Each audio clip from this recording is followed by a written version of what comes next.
Balik lagi nih dengan saya Dival. Saya Yolan. Dalam channel Rumah Sakit Islam Arafah di podcast Bicara Santai bersama Farmasi. Nih, Ya. Yolah, kita bakal ketemu satu narasumber yang kece banget, yang oke banget, Yang pastinya yang cantik ya, Pak. cantik pasti bakal ngasih insight buat kalian semua teman-teman Rumah Sakit Islam Arafah untuk penggunaan obat. Ya, Langsung Pak. aja kita panggil Ibu Astuti Astuti Noviawati. Assalamualaikum Ibu. Waalaikumsalam. Gimana kabarnya nih Bu? Alhamdulillah baik. Alhamdulillah. Siapa nih? Halo semuanya, nama saya Astuti. Saya apoteker yang bekerja di Rumah Sakit Islam Arafah. Ibu kerja di Rumah Sakit Arafah udah berapa lama Ibu? Udah sekitar 12 tahun. Lumayan ya, Pak ya. Lumayan ya. Ini nih Bu, kita nih kan di bulan puasa nih. Banyak banget nih sahabat-sahabat yang bertanya, yang bingung tentang penggunaan obat saat di rumah ya selama bulan puasa ya. Cuman kita kadang-kadang mau nanya juga bingung mau cari informasinya. Kita kalau ke Google takut salah informasi. Kalau biarin sendiri ya takut salah nanti penggunaan obatnya. Pertanyaan paling sering ditanyain sama sahabat-sahabat Rumah Sakit Arafah itu, kalau penggunaan obat itu Bu, misalnya itu kan 3 kali sehari, ada yang 2 kali sehari, ada yang 4 kali sehari. Kalau kita hari biasa kan makanya kalau 3 kali ya pagi, siang sama malam, atau 4 kali juga pagi, siang, sore, malam. Tapi kan kita puasa, kalau selama puasa itu gimana ya Bu penggunaan obat seperti itu? Kalau misalnya untuk pemakaian obat sih, kalau untuk 1 kali bisa dilakukan pada saat sahur atau berbuka, itu bisa dikonsultasikan dengan apoteker di saat pembelian obat atau di saat berobat bisa ya.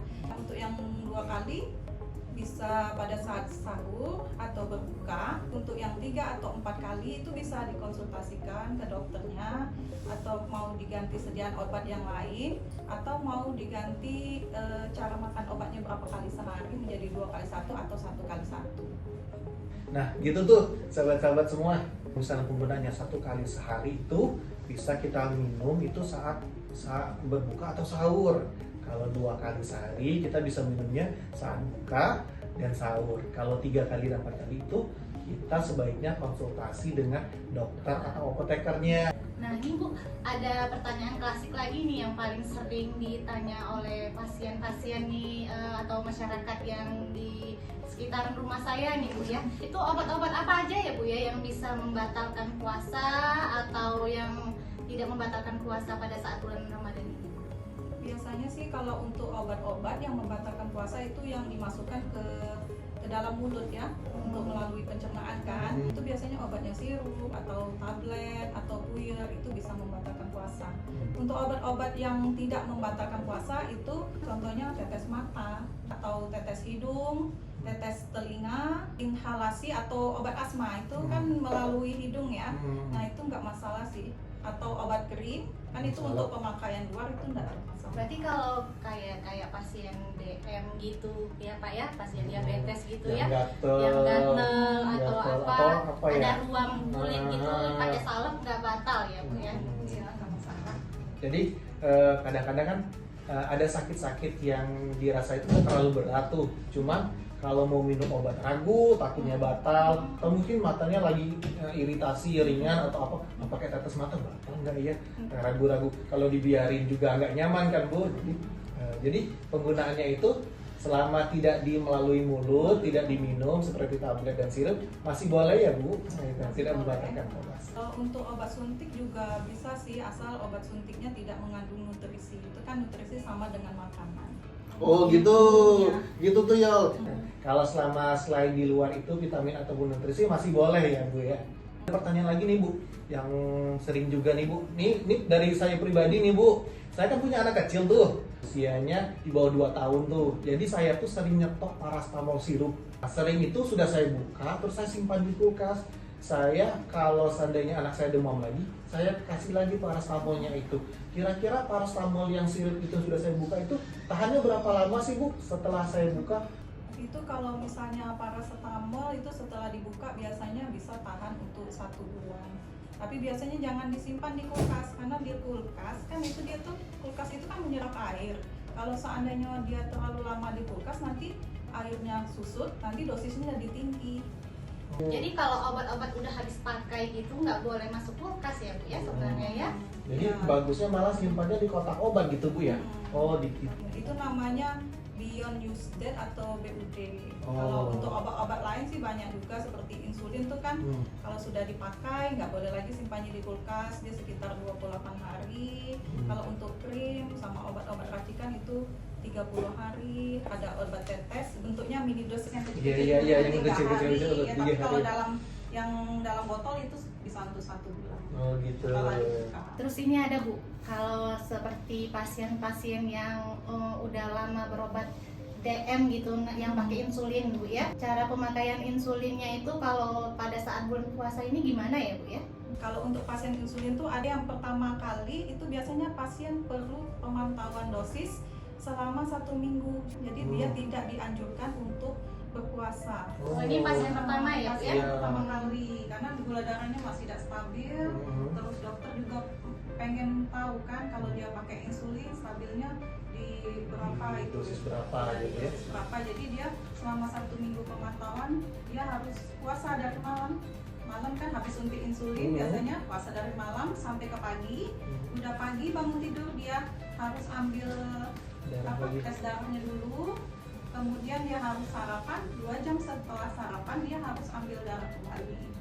Nah nanti dari data itu selama 7 hari pasiennya nanti kontrol ulang kembali kan ke dokter, nanti memberitahu untuk dosisnya apakah stabil dengan pemakaian insulin.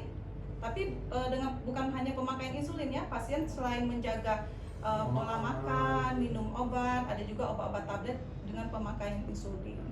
Terus juga pasiennya nggak boleh capek atau banyak pikiran, itu bisa juga Mempengaruhinya ya Bu ya? mempengaruhi itu gula darahnya naik atau turun. Jadi itu untuk pasien-pasien yang sedang pemantauan dosisnya dulu nih berapa.